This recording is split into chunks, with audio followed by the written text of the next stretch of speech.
Raghupati. Ramchandrar eta naam Raghupati. আৰু দৰ্শকসকল শ্ৰী ৰঘুপতিৰ অভূতপূৰ্ব সফলতাৰ পিছত আমি অতি আশাৰে অপেক্ষা কৰি আছিলোঁ আমাৰ সকলোৰে শ্ৰদ্ধাৰ অৰুণ দাৰ মনৰ কথা জানিবলৈ। আপুনি ইয়াত কিয়? ইয়াত কিয়? আমি ঘৰত কাৰেণ্ট নাছিল, বৰ হৈ আছিলোঁ, সেইকাৰণে ইয়াত ছুইচাইড কৰিবলৈ আহিলোঁ। অৰুণ দা, প্ৰথমে বহুত আপোনাক অভিনন্দন জ্ঞাপন কৰিলোঁ। আৰু ইমান এটা সফলতা তাৰ আঁৰত কিন্তু এজন গুৰি ধৰোঁতা আপুনি, কাৰণ সম্পূৰ্ণ অৰুণ দা আপোনাক এটা ব্যতিক্ৰমী ৰূপত আমি শ্ৰী ৰঘুপতিক দেখা পাইছোঁ। বহুত পাৱাৰফুল মানুহ ইনভলভ হৈ আছে। ইহঁত ধুমুহা হয় দেই, ধুমুহা। সেইটো অৱশ্যে মই মোৰ ফালৰ পৰা ইমান অনুমান বা কল্পনা কৰা নাছিলোঁ। এইটো ৰবি শৰ্মাই যেতিয়া স্ক্ৰিপ্টখন লিখিছিলে, কি ভাবি পেলাই এই ৰোলটো লিখিছিলে আৰু কি ভাবি পেলাই মোক দিছিলে, সেই কথাটো মোৰ এতিয়াও হেৰিটো সোমোৱা নাই, মগজত সোমোৱা নাই। তথাপি এটা কথা কৈছে, মোৰ ওপৰত তেওঁৰ গভীৰ বিশ্বাস আছে আৰু মোৰো একেই অনুৰূপ ৰবি শৰ্মাৰ ওপৰত গভীৰ বিশ্বাস আগৰ পৰা আছে। যদি ধুমুহা হয়, মই জুই হয়, আৰু জুইত যিমানেই বতাহ লাগে সিমানেই ডাঙৰকৈ জ্বলে।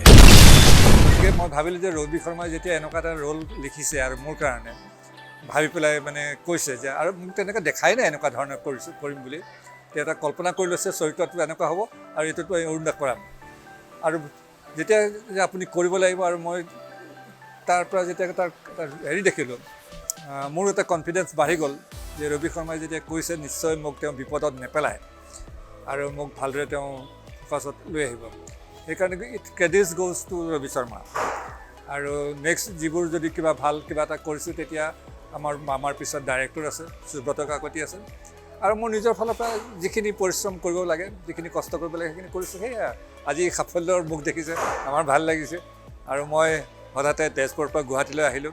আজি ৰুদ্ৰাক্ষত এয়া ৰবি আহিব অলপ সময় পাছতে, আমি একেলগে অলপ কথা পাতিব লাগে, আৰু তোমাক পালোঁ, ভাল লাগিছে। আমাৰো বহুত ভাল লাগিছে। আমি আশা কৰি আছিলোঁ কেতিয়া আপোনাক আমি ইণ্টাৰভিউটো ল'ব পাৰিম, কিন্তু আপোনাৰ প্ৰত্যেকটো ডাইলগ যিটো ডেলিভাৰী সঁচাকৈ সুকীয়া।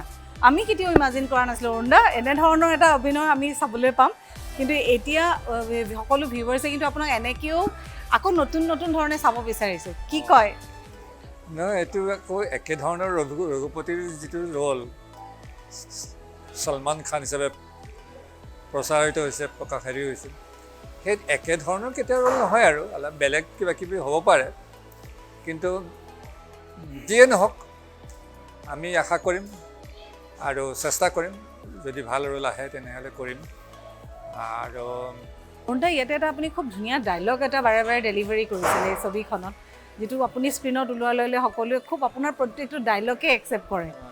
এনেকুৱা এটা কিবা মনত আছে নেকি এইখিনি সময়ত, যদি মই দৰ্শকসকলক শুনাব পাওঁ? আৰু ঘৰত থাকোঁতে প্ৰায় তেনেকুৱাই হয়, বহুত সময় এই কাৰেণ্ট যায়, আহে যায়, লুকা ভাকু চলি থাকে। সেইটো ডাইলগ তেতিয়া ক'ব পাৰি। আমি ঘৰত কাৰেণ্ট নাছিল, বৰ হৈ আছিলোঁ, সেইকাৰণে ইয়াত ছুইচাইড কৰিবলৈ আহিলোঁ। তেজপুৰৰ ভিউৱাৰ্ছৰ কেনেকুৱা মতামত? তেজপুৰত এতিয়াও হাউচফুল চলি আছে। ইভিনিং শ্ব' আৰু মেটিনি শ্ব', যিটো দুপৰীয়াৰ শ্ব', নুন শ্ব', সেই শ্ব'বোৰ গোটেই হাউচফুল হৈ থাকে। নাইট শ্ব' ৰাতি 8টাৰ পিছত কিন্তু ফুল নহ'লেও 80%, 70%। পুৰা ভিৰ, বহুত দিনৰ মূৰত এনেধৰণৰ এটা এবাৰ চোৱাৰ মানুহ নহয়নে, দুবাৰ তিনিবাৰ কৈছোঁ আমাৰ এখন শ্ব'য়ে এটা এই 2-3টা শ্ব' চাব পাৰে, তাতে মানুহ আমনি পোৱা নাইতো, হেঁপাহ নপলাই বোলে। আমিও আশা কৰিছোঁ এনেধৰণৰ চিনেমা আপোনালোকে পুনৰ দৰ্শকসকলক উপহাৰ দিয়ক। আমি সকলো আশাবাদী আপোনালোকৰ লগত। আৰু এটা ডাঙৰ কথা, এইটো সফলতাটো চিনেমাখন সফল হৈছে, তাৰ লগতে যিটো ফাইনেন্সিয়েলি এখন চিনেমাই যিটো গ্ৰ'থ হ'ব লাগে, প্ৰথমবাৰৰ কাৰণে আমি শুনিছোঁ এইখন চিনেমাই সেই গ্ৰ'থটো পাইছে। আমি সকলোৱে সেইকাৰণে আশাবাদী। এতিয়া যিটো সংখ্যা ওলাই আছে, ছবিটো চলি আছে, আৰু মই ভাবোঁ এইখন ছবিটো আৰু কাইলৈ পৰহিলৈ উঠি নাযায়, আৰু মানুহ আহিয়ে আছে যিহেতু, আৰু কিছুদিন হলত থাকিব, প্ৰদৰ্শন হৈ থাকিব। গতিকে এই যিটো এতিয়া সংখ্যা দেখা গৈছে, সেই সংখ্যাটো আৰু বাঢ়ি যাব, ডেফিনেটলি বাঢ়িব। এইটো অসমীয়া ফিল্ম ইণ্ডাষ্ট্ৰিটোৰ কাৰণে বহুত ভাল কথা, এটা ৰেকৰ্ডৰ কথা হৈ গৈছে। মানুহে উৎসাহ পায়, অভিনেতাই উৎসাহ পায়, অসমীয়া ছবি জগতখনে উৎসাহ পাই আছে, প্ৰযোজকে উৎসাহ পায়, আৰু বিভিন্ন তাৰ লগত জড়িত কথাবোৰ সকলোৰে ভাল হৈছে কথাবোৰ। বহুত ভাল লাগিলে আপোনাৰ লগত কথা পাতি আহিব লগা দিনত আমি আকৌ আশাৰে অপেক্ষা কৰি আছোঁ পুনৰবাৰ বহু বহু শুভেচ্ছা অভিনন্দন থাকিলে থেংক ইউ এইখিনি সময় দিয়াৰ কাৰণে আৰু আশা কৰিছোঁ দৰ্শকসকল অৰুণদাৰ মনৰ কথা শুনি আপোনালোকেও ভাল পাইছে বিশেষকৈ তেজপুৰীয়াত সকলেও চিনেমা এখন এনেধৰণে এখন চিনেমা 3 বাৰলৈ চোৱাও ৰেকৰ্ড হৈছে গতিকে এইটো এটা সঁচাকৈ আশাৰ বতৰা থেংক ইউ